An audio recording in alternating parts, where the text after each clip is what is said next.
Well guys, I either just had my first experience with a real life internet troll or someone that thought of themselves as a sovereign citizen or somebody that was just looking to cause a ruckus for no good reason. It's a little bit of an odd story, but I'll try to explain it to you guys as best that I can. Basically, we had a customer come in that was trying to sell us some aluminum copper radiators, and as most of you guys know, we're pretty heavily regulated on the types of materials that we can accept, and when we do purchase certain things, there's very strict rules as far as record keeping goes. So for some items we have to take fingerprints, photo ID for pretty much everything, we have to take photos, etc. Anyways, this customer comes in with aluminum copper radiators. That's one of those items that's fairly difficult for us, and so our guys told him that unfortunately we cannot purchase those from you unless you have an HVAC license or some other form of documentation that would allow us to purchase it. He didn't like that, so he ended up speaking to our yard manager, who further explained it to him and just said it's a state law. Unfortunately, we can't purchase it because we are prohibited from doing so. And it's not that we don't want to purchase them. It's nothing personal. We would actually love to purchase them because that's what we're in the business of doing. But he still didn't like that, I guess. So he checked out as normal. It was no big deal. And I actually didn't know that all of that had happened. And when I was walking back across the parking lot, the customer came out of the warehouse or out of near the office where he checked out and yelled to me across the lot. I actually didn't see him the first time, so I turned around and looked and then kept walking, and then he yelled again, and so I turned around and he approached me and he started with, so your guys said that they can't purchase my aluminum copper radiators from me, and I didn't know that it had already been explained to him. So I said, yes sir, unfortunately the state law prohibits us from buying those unless you have an HVAC license or something equivalent. And he then asked me to cite the exact law, basically the statute or the penal code for that law. And I told him that I couldn't do that, but he's more than welcome to look it up online, etc.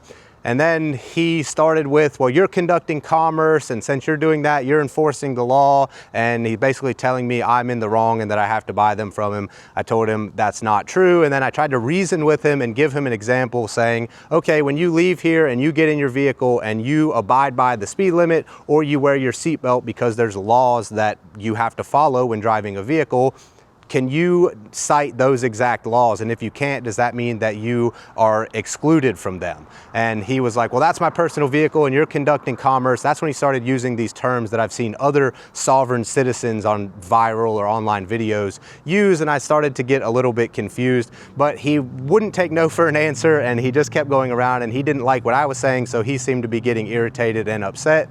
And then he's like I said, he was saying that his vehicle was personal use and what I was doing was conducting commerce, and so they're two different things. So I actually pointed to one of these trucks that was standing right here behind us and I said, okay, well, this is one of our road tractors that conducts commerce, so to speak, because this truck hauls material, but it still has to abide by the speed limit and the driver has to wear their seatbelt, and neither one of us can cite the exact statute or law that requires that driver to do that. So at that point he got upset, I guess, and walked away, and he got maybe 30 or 40 feet from me and he turned around and he said, I just want to be clear that you're refusing service to me. And I said, we are refusing and we have the right to refuse anybody that we want to. And he just said, okay, you're right, and I gave me a thumbs up and walked away.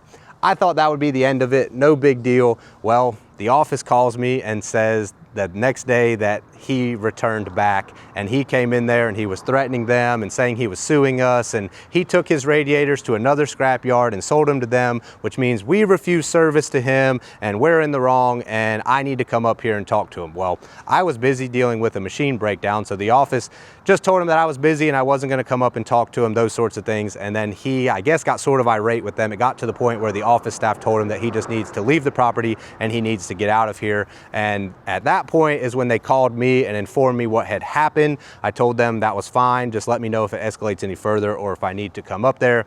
And they didn't.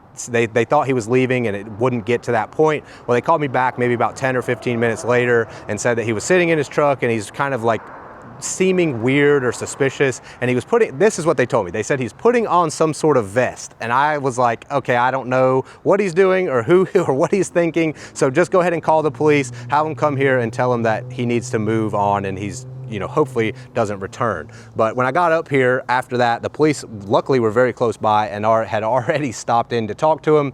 And then when I was talking to the office, I was like, what type of vest are you talking about? My mind went to the worst, that he's putting on like a bulletproof vest or something crazy. But they said he was putting on like a camera vest. So I think he was going to try to come in here and approach me and sort of do like a gotcha moment and try to spew something to make me look some sort of way. Anyways, extremely odd situation. I don't know if he's somebody that watches these videos, and if he does, maybe he'll leave a comment and talk about his side of the story. But essentially, we follow the state laws and recommendations to a T as best we can, and that law specifically states that for HVAC radiators, you have to be a person in that business and have written documentation, and he did not have that and did not provide that, which is why we are unable to buy them. Like our yard manager tried to explain to him, of course we want to buy them. We want you to bring them here, and we want you to bring the documentation, because that is what we are in the business of doing. But we are not going to break the state law or any law for anybody. So anyways, you guys let me know what you think about that situation. Should I have handled it differently? Was there something I could have done or said to maybe convey the message a little bit differently? I tried to be respectful, but and I was respectful. I didn't curse or, talk derogatory or any of that sort of thing. But once you start acting and threatening and doing weird different things, it starts to give us an uneasy feeling, and at that point we don't want to do business with you. And as far as him saying he's going to sue me or sue us, if you're going to sue somebody, I don't know why you would come here and make that spectacle and do all of those sorts of things. If you feel as if we actually did something wrong and you should sue us, wouldn't you just go file a lawsuit? I don't know. Extremely odd. I just thought I would share that story with you guys. If you have any input or suggestions, please leave a comment down below.